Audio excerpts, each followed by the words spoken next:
ये बजाज फिनसर्व पे राय जानना चाहते हैं। 6 शेयर्स हैं इनके पास और इनकी जो खरीद का भाव है वो बहुत ही आकर्षक है। करीब 5,000 के लगभग इन्होंने इसमें निवेश किया है और अभी देखिए लगभग 4 गुना इनकी जो इन्वेस्टेड राशि है वो हो चली है। इस पे अविनाश जी आपसे राय लेते हैं, क्योंकि बजाज ग्रुप की होल्डिंग कंपनी बेहतरीन फंडामेंटल्स है, बट अभी अशरफ जी को क्या करना चाहिए? इसमें बने रहें और अपसाइड में और कितनी गुंजाइश की उम्मीद है?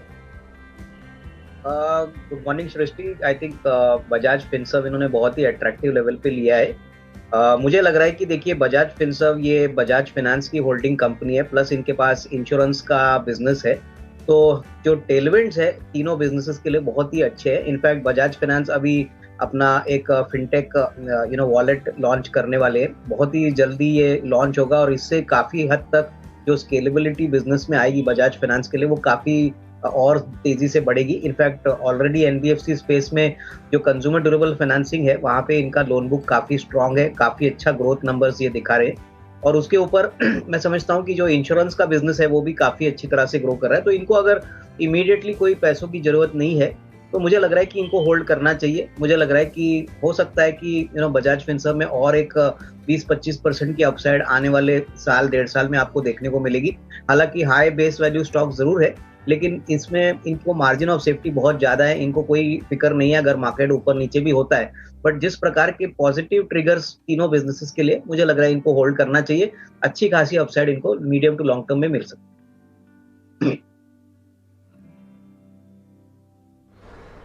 ठीक है, तो बजाज फिनसर्व को मौजूदा स्तरों से 20 से 25% की तेजी के लिए आप होल्ड कर सकते हैं। अशरफ अली के लिए सलाह है।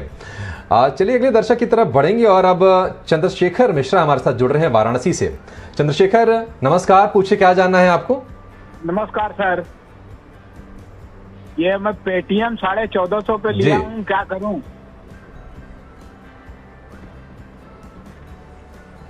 हेलो, 1450 पे पेटीएम है। अब सवाल ये है क्या करना है? अविनाश जी, ऐसे चंद्रशेखर नहीं बल्कि ऐसे तमाम लोग ऐसे हैं जिन्होंने हर लोअर लेवल पर थोड़ी सी बाइंग करने की कोशिश की थी पेटीएम के स्टॉक में और वो अपने आप को फंसा हुआ महसूस कर रहे हैं। और मुश्किल और बढ़ गई जब मैक्वारी ने हमने कि 900 रुपये तक के टारगेट्स दे दिए। लगातार 8 दिनों से गिर रहा था। आज भी शुरुआती सत्र में थोड़ा सा कमजोर था पेटीएम, लेकिन एक अच्छी रिकवरी आ रही है। हम देख रहे हैं कि अभी स्टॉक 3-3.5% ऊपर है। अविनाश जी, क्या करना चाहिए? पेटीएम के स्टॉक पर आपको भरोसा आ रहा है क्या इसमें बने रहने की सलाह देंगे? देखिए अभिषेक, एक बात तो क्लियर है कि पेटीएम एक ऐसा ब्रांड है जो इंडिया में वेरी वेल नोन है, पॉपुलर है। सबसे बड़ी दिक्कत इनके लिए यही है कि जो प्रॉफिटेबिलिटी का जो ट्रेंड है वो अभी भी इस कंपनी ने रिकॉर्ड नहीं किया है और अभी भी ये स्टार्टअप फेज में ही है। अगर ये निवेशक चाहते हैं कि अच्छा पैसा ये बनाए तो कम से कम 2 साल के ऊपर का व्यू रखना जरूरी है, क्योंकि हमको नहीं लग रहा है कि एटलीस्ट नेक्स्ट 2 इयर्स में कंपनी ढंग की कोई प्रॉफिटेबिलिटी रिकॉर्ड करेगी। हालांकि मार्केट शेयर एक्सपेंशन ये फाइनेंसिंग में काफी जोर से कर रहे हैं। इनफैक्ट अभी इनका रिसेंटली एक बिजनेस अपडेट आया था जहाँ पे इन्होंने बहुत अच्छी तरह से कहा है कि फाइनेंसिंग बिजनेस बहुत अच्छी तरह से बढ़ रहा है और इसका इम्पैक्ट पॉजिटिवली नंबर्स पे आगे आएगा। लेकिन क्वार्टर टू क्वार्टर अगर देखें तो मुझे लग रहा है कि अभी भी नतीजे को पॉजिटिव बनने में थोड़ी सी समय लगेगी। तो मेरा व्यू तो पॉजिटिव है, लेकिन ओनली उन्हीं निवेशकों के लिए जो कम से कम 1.5-2 साल ये स्टॉक होल्ड करना उचित समझते हैं, जिनके पास वो कैपेसिटी है। और मैं समझता हूँ कि इस लेवल पे डेफिनेटली लॉस बुक ना करें, क्योंकि ऊपरी लेवल से स्टॉक ऑलरेडी 50% गिरा है। मुझे नहीं लग रहा है कि इससे नीचे स्टॉक जाएगा, बट ऊपरी लेवल का जो पोटेंशियल है उसको कम से कम 1.5-2 साल लगेंगे। तो hold on with a long term objective और डेफिनेटली इसमें पैसा बनेगा, बट थोड़े समय के लिए आपको होल्ड करना जरूरी है। तो पेटीएम पे ये राय कि यहाँ से जो और गिरावट है वो कम देखने को मिलेगी, बट लंबे समय में ही आपको फिर से ये स्टॉक ऊपर के स्तर दिखाएगा, यानी 1 से 2 साल का आपको इस पे नजरिया रखना है।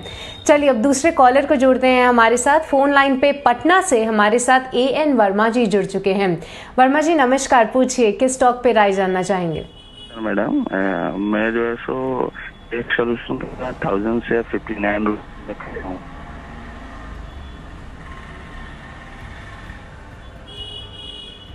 ठीक है, इनका सवाल आ चुका है हमारे पास। ये टेक सॉल्यूशंस पे राय जानना चाहते हैं।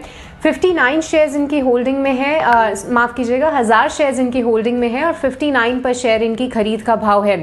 अभी 45 रुपीज़ चल रहा है, यानी इन्हें लगभग जो है वो करीब 14,000 का घाटा हो रहा है।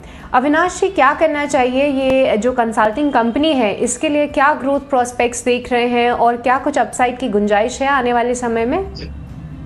देखिए, मुझे लग रहा है कि आने वाले क्वार्टर्स कंपनी के लिए अच्छे आने की उम्मीद है, क्योंकि इनकी जो फॉरेन सब्सिडरी है यहाँ पे इन्होंने लॉस बुक कर दिया है। और ये कंपनी बेसिकली फार्मा सेक्टर को के लिए स्पेशलाइज करती है और काफी यूनिक बिजनेस मॉडल है। मुझे लग रहा है ऑर्डर बुक भी काफी अच्छी है। तो अगर इनका नजरिया कम से कम 12 महीना है, 12 से 15 महीना है, तो होल्ड करिए। मुझे लग रहा है कि कहीं ना कहीं 70-75 का नियर टर्म का टारगेट बन सकता है, बट डेफिनेटली इसमें कोई डाउट नहीं कि मिनिमम 6 to 12 मंथ्स का टाइम फ्रेम रखना जरूरी नहीं, बिल्कुल। इनफैक्ट अभिषेक, देखिएगा, जो डीमर्जर की प्रक्रिया है वो अभी कंपनी ने फाइनलाइज की है। अभी जो शेयर है वो कंबाइंड शेयर है। शेयर होल्डर्स को और एक company that is pure wire harness की कंपनी का शेयर मिलेगा, और दूसरी बिजनेसेस में उनको जो ऑटो प्रोडक्ट्स बनाते हैं, प्लास्टिक प्रोडक्ट्स बनाते हैं, वो दूसरी कंपनी रहेगी। तो बेसिकली कंपनी ने ये जो डीमर्जर बोला है, इससे वैल्यू अनलॉकिंग होने की काफी अच्छी अपेक्षा है। हालांकि इसको थोड़ा सा समय जरूर लगेगा। हमारा मानना है कि निवेशकों को ये शेयर जरूर होल्ड करना चाहिए, क्योंकि ऑटो स्पेस में ये वेल एस्टेब्लिश्ड एंसिलरी है। नॉट ओनली डोमेस्टिक मार्केट, लेकिन यूरोपियन और यूएस मार्केट्स में भी काफी अच्छे ऑटोमोबाइल कंपनी के कस्टमर से ये काम करते हैं। और वायर हार्नेसेस का बिजनेस तो काफी स्ट्रांगली ये वेल पोजिशन्ड है। तो मैं समझता हूँ कि medium to long term view रखिए और होल्ड करिए। आज का जो थोड़ा सा वीकनिंग ट्रेंड आपको दिख रहा है वो शायद डीमर्जर की डेट फाइनलाइज होने के कारण है, लेकिन लॉन्गर टर्म में जरूर दोनों शेयर्स में अच्छा पैसा बनेगा। तो मेरी राय में कम से कम 12-15 महीने का टाइम फ्रेम रख के यहाँ पे पोजीशन होल्ड करें। नहीं, बिल्कुल। इनफैक्ट अभिषेक, देखिए, आईआरसीटीसी एक मोनोपोली प्लेयर है, और आपने सही कहा कि ट्रेन तो एक मास मीडियम का एक कम्युनिकेशन मीडियम है, और होपफुली कोरोना ओमिक्रॉन का जो वेरिएंट है वो अगर 1-2 महीने में नॉर्मलाइज होता है तो सारी तरफ से नॉर्मल सी इनको आएगी। और सबसे बड़ी बात, इनका जो बिजनेस मॉडल है वो बहुत प्रॉफिटेबल है। ये नॉट ओनली टिकटिंग सेल्स पे पैसा बनाते हैं, लेकिन खाने पीने की चीजें, पानी के ऊपर काफी अच्छे प्रॉफिट मार्जिन पे काम करते हैं। इनको कम से कम 2-3 साल का नजरिया लेके इसमें निवेश करना चाहिए। अगर थोड़ा सा इन्वेस्टिंग कैपिटल है तो थोड़ा सा करंट लेवल्स पे भी ये एक्यूमुलेट कर सकते हैं। मुझे लग रहा है कि अगले 2-3 साल में यहाँ से बहुत अच्छे रिटर्न आएंगे। इसको 6 मंथ्स या 3 मंथ्स ऐसे शॉर्ट टर्म व्यू से मत देखिए, क्योंकि ये बिजनेस एन्युटी बेस्ड है, लॉन्ग टर्म ओरिएंटेड है, तो इसमें जरूर पैसा बनेगा, बट कम से कम 2 to 3 इयर्स का व्यू रखें। ठीक है, 290 रुपए से ही ये शेयर गिरना शुरू हुआ है, और दुर्भाग्यपूर्ण ये है कि इन्होंने उसी स्तर पर खरीदा है। अविनाश जी, TTML, हालांकि पता नहीं इस कंपनी ने ऐसा क्यों किया, क्यों अपने जो ब्याज की जो रकम थी उसको इक्विटी में कन्वर्ट करने के क्यों डिसीजन लिया, लेकिन हमने देखा है कि पिछले साल स्टॉक 3000% चढ़ा था, और अब इसमें लोअर सर्किट का दौर शुरू हो गया है। बाजार इसको पॉजिटिवली नहीं ले रहा है कतई कि ये अपना 9.5% स्टेक जो है वो सरकार को सौंप रहे हैं अपने ब्याज के बदले। आप कैसे देख रहे हैं, और क्या यहाँ से चीज़ें, परिस्थितियाँ बदलेंगी? हालांकि कारोबार में फिलहाल तो कोई खास दम तो नहीं लग रहा TTML के। देखिए अभिषेक, पहली बात तो मार्केट में TTML का शेयर इसलिए बढ़ा है क्योंकि मार्केट का एक्सपेक्टेशन है, अभी तक कंपनी ने कोई पुष्टि नहीं की है इसके ऊपर, कि TTML टाटा का जो सुपर ऐप है वहां पे बहुत अच्छी तरह से अपने कामकाजी पॉइंट ऑफ व्यू से हेल्प करने वाला है, और इससे इनको काफी मदद मिलेगी, क्योंकि पुराना धंधे में तो अभी कुछ रह नहीं गया है। इनफैक्ट ये भी कहा जा रहा है कि जो पुराना कर्जा बैलेंस शीट पे है वो भी फाइनली इक्विटी में कन्वर्ट होगी, ऐसा मार्केट के रिपोर्ट है। तो ये अभी भी अनकन्फर्म्ड रिपोर्ट्स है। फंडामेंटल्स देखे तो कंपनी की हालत काफी खराब है, और जिस प्रकार से ये शेयर भाग चुका है, मुझे लग रहा है कि देखिए 290 में इन्होंने खरीदा है, अभी निचले सर्किट कितने लगेगी ये कहना मुश्किल है, लेकिन डेफिनेटली अभी ऊपरी लेवल को स्टॉक जाने में दिक्कत रहेगी, और शायद हो सकता है कि थोड़ा बहुत बिकवाली का प्रेशर आगे भी देखने को मिले। तो मैं समझता हूं कि इनको अगर मेरे ख्याल से अगर लंबी अवधि 1.5-2 साल का नजरिया है तो ये पकड़ के रखिए। अदरवाइज मैं समझता हूं कि कोई दूसरे शेयर में ये निवेश कर सकते हैं, क्योंकि इन्होंने ऐसी कंपनी ली है जहां पे फंडामेंटल स्ट्रेंथ नहीं है और प्योरली न्यूज रिपोर्ट्स के ऊपर ये शेयर भाग चुका है। तो I would suggest that if he wants he can switch over to let's say Bharti Airtel, जहां पे रिस्क रिवॉर्ड काफी अच्छा है। अदरवाइज कम से कम 1.5-2 साल का नजरिया रखें और पोजीशन होल्ड करें।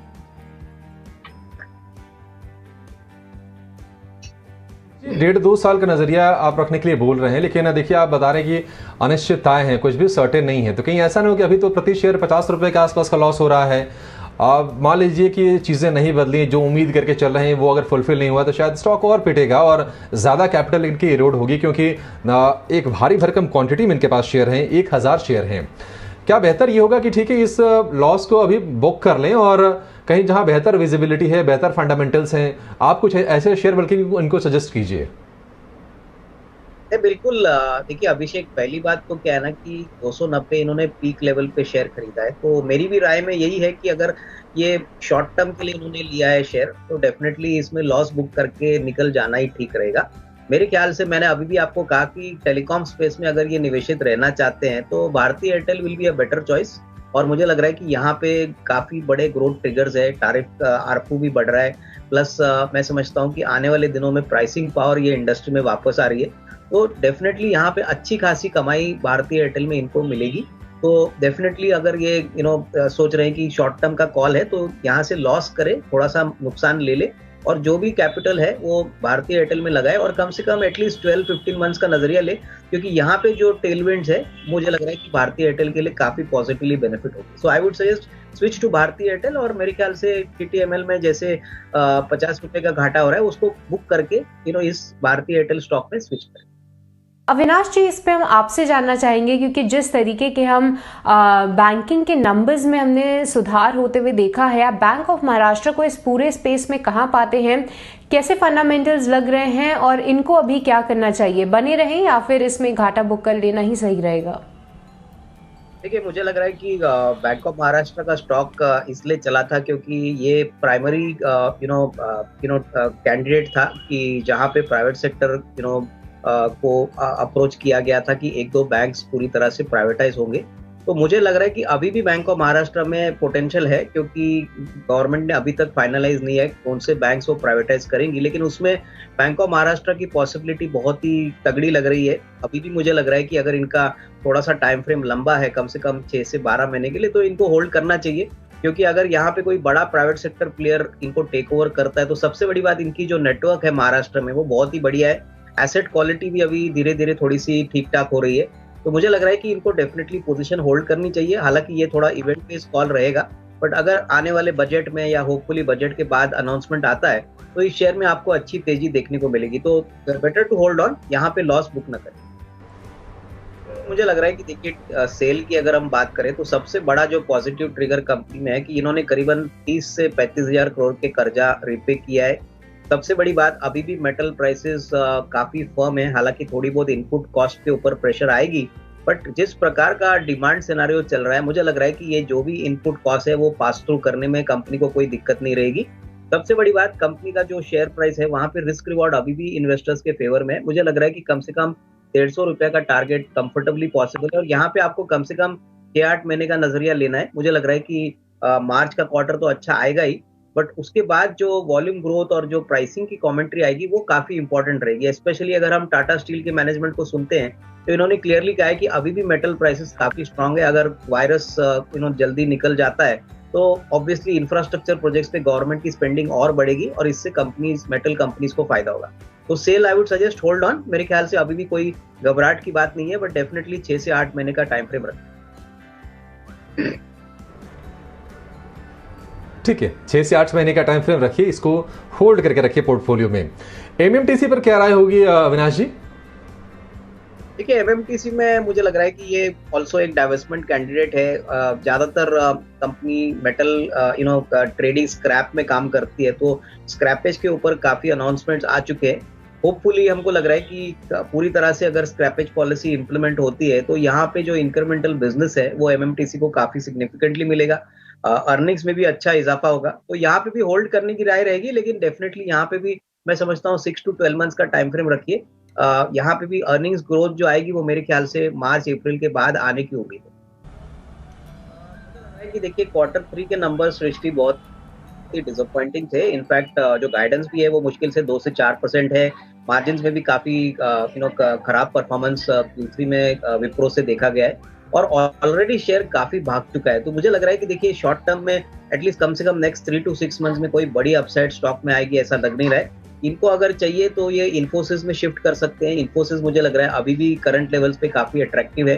अगर इस कंपनी की Q3 के नंबर्स देखें तो इन्होंने भी गाइडेंस बहुत अच्छी तरह से बढ़ाया, इनकी मार्जिन में भी इजाफा है। Definitely Infosys will be a better choice, अगर ये चाहे तो अपना कैपिटल इन्फोसिस में शिफ्ट करके अगले 6 से 8 महीने में अच्छा मुनाफा कमा सकते हैं। तो आई वुड सजेस्ट दैट उसको स्विच करें और अपना जो भी लॉस शॉर्ट टर्म का है वो यहाँ से वो रिकवर करने की पोजीशन में रहे।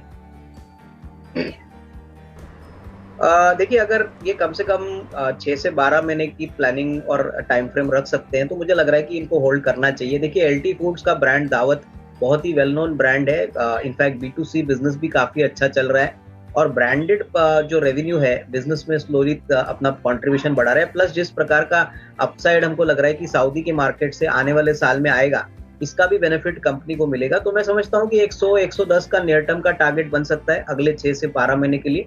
तो यहाँ पे होल्ड करने की राय रहेगी, थोड़ा सा पेशेंस रखिए, इसमें जरूर थोड़ा सा अच्छा रिस्क रिवॉर्ड यहाँ से भी बन सकता है।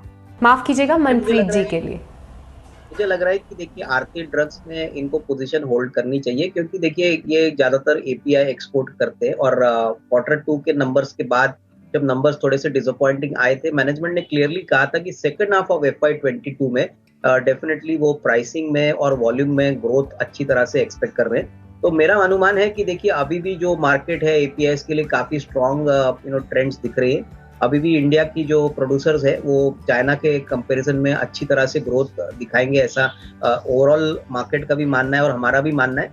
तो इसको होल्ड करिए। मैं समझता हूँ कि थोड़ी सी अंडर परफॉर्मेंस जरूर स्टॉक ने दिखाई है, लेकिन होपफुली अगले साल दैट इज FY23 से एक बार वापस अप ट्रेंड शुरू होगी, क्योंकि जो प्राइसिंग है वो मेरे ख्याल से दिसंबर के बाद इम्प्रूव होने की अपेक्षा कंपनी कर रही थी और इसका नतीजे आपको शायद नंबर्स में जैन टू मार्च के क्वार्टर में देखने को मिलेंगे। तो I would suggest hold on. I think जो फेयर वैल्यू बनती है यहाँ पे करीबन 600 सवा 600 है और एटलीस्ट टिल दैट टाइम यहाँ पे होल्ड करने की राय है। लग रहा है कि देखिए अभिषेक, इस कंपनी का जो बेसिक इशू था वो ये था कि डिविडेंड बहुत ही मामूली आ गया, करीबन 150 रुपये पर शेयर।